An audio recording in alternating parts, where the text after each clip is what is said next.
No कि दो तरह के दो अलग अलग बॉन्ड होते हैं, कोऑर्डिनेट बॉन्ड अलग होता है, कोवलेंट बॉन्ड अलग होता है। सी कोवलेंट बॉन्ड में क्या होता है कि दो एलिमेंट होते हैं, एलिमेंट 1 और एलिमेंट 2, और एलिमेंट 1 के पास भी एक इलेक्ट्रॉन होता है, एलिमेंट 2 के पास भी एक इलेक्ट्रॉन होता है। दोनों को एक एक इलेक्ट्रॉन की और नीड होती है। तो क्या करते हैं, ये दोनों आपस में शेयरिंग कर लेते हैं। ओके, तो ये दोनों इलेक्ट्रॉन्स दोनों में कंसिडर किए जाते हैं, एलिमेंट 1 के लिए भी कंसिडर किए जाते हैं, एलिमेंट 2 के लिए भी कंसिडर किए जाते हैं। और कोऑर्डिनेट बॉन्ड के केस में क्या होता है कि एक ही एलिमेंट के पास दोनों इलेक्ट्रॉन्स होते हैं और वो अपने दोनों इलेक्ट्रॉन्स को एलिमेंट 2 को दे देता है। ठीक है, तो ये डिफरेंस है कोवलेंट बॉन्ड में और कोऑर्डिनेट बॉन्ड में। अब लेट्स सी कैसे कोवलेंट बॉन्ड में एक्चुअली फॉर्म होता है, क्या होता है इसमें। CH4 में बॉन्डिंग देखते हैं। देखो भाई, क्लियर है। वे क्या करेंगे, कार्बन को एक्साइटेड स्टेट अगर मैं यूज करना चाहूं तो इसका एक इलेक्ट्रॉन उठाकर मैं यहां लेकर चला जाऊंगा। इसका एक इलेक्ट्रॉन अगर मैं यहां रखूं तो कुछ इस तरीके से रखा जाएगा, एकदम सही पकड़े हो। अब मेरे पास 4 ऐसे एटॉमिक ऑर्बिटल्स हो गए हैं, 4 ऐसे एटॉमिक ऑर्बिटल्स हो गए जिसमें एक एक इलेक्ट्रॉन मौजूद है।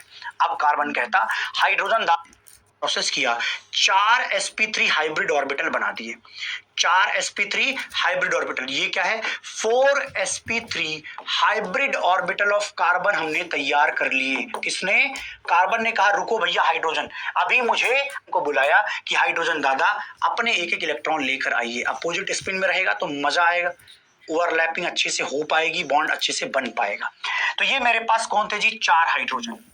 यहां पर 4 हाइड्रोजन थे, क्या हुआ, बॉन्ड बना, क्या हुआ, बॉन्ड बना, क्या हुआ, बॉन्ड बना, क्या हुआ, बॉन्ड बना, क्या हुआ मेरे भैया, बॉन्ड बना। तो इस तरीके से 4 सिग्मा बॉन्ड आपको बनते हुए नजर आए, 1 2 3 4, इस तरीके से 4 सिग्मा बॉन्ड बन जाएंगे। इतनी बात समझने में किसी को दिक्कत हो, बातचीत है अपने बीच में। कुल मिलाकर CH4 मैंने एक्सप्लेन किया जो मैंने तब पढ़ाया था, केमिकल बॉन्डिंग। बेसिकली क्या होता है कि कार्बन को अगर एक्साइटेड स्टेट में यूज़ किया जाए तो क्या हो जाएगा कि सबसे पहले तो इसके पास इसका इलेक्ट्रॉनिक कन्फिग्रेशन क्या होता है, 2s2 2p2, ये इसका इलेक्ट्रॉनिक कन्फिग्रेशन होता है। ओके, तो सबसे पहले ऑर्बिटल में 2 इलेक्ट्रॉन्स होते हैं और p को हम लोग 3 डायमेंशंस पे डिवाइड कर सकते हैं, px, py और pz। तो 2 ही इलेक्ट्रॉन्स होते हैं, तो फर्स्ट वाले में और सेकंड वाले में। ठीक है, एक ऑर्बिटल तो पूरा खाली है इसमें।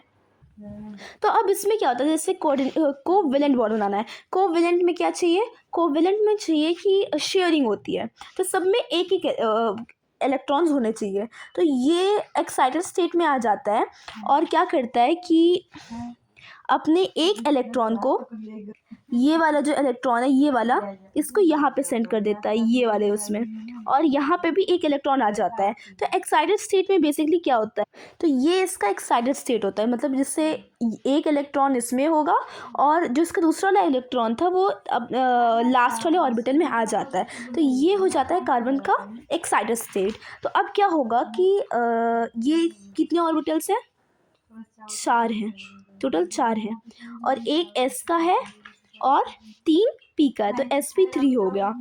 ओके, तो अब बेसिकली क्या होगा कि ये चारों को एक एक इलेक्ट्रॉन की रिक्वायरमेंट है कि वो कोवेलेंट बॉन्ड बना सकें, तो वो हाइड्रोजन के साथ बॉन्ड बनाएंगे। सो अब बेसिकली क्या होगा कि हर ऑर्बिटल जो है एक एक हाइड्रोजन के साथ कोवेलेंट बॉन्डिंग बना लेगा। ये क्या हो रहा है, हाइब्रिडाइजेशन हो रहा है, इंटरमिक्सिंग ऑफ ऑर्बिटल्स हो रहा है कि 2 ऑर्बिटल्स एक दूसरे से इंटरमिक्स कर रहे हैं, ये हाइब्रिडाइजेशन है। और CH4 जो है मॉलिक्यूल है वो ऐसे ही फॉर्म होता है।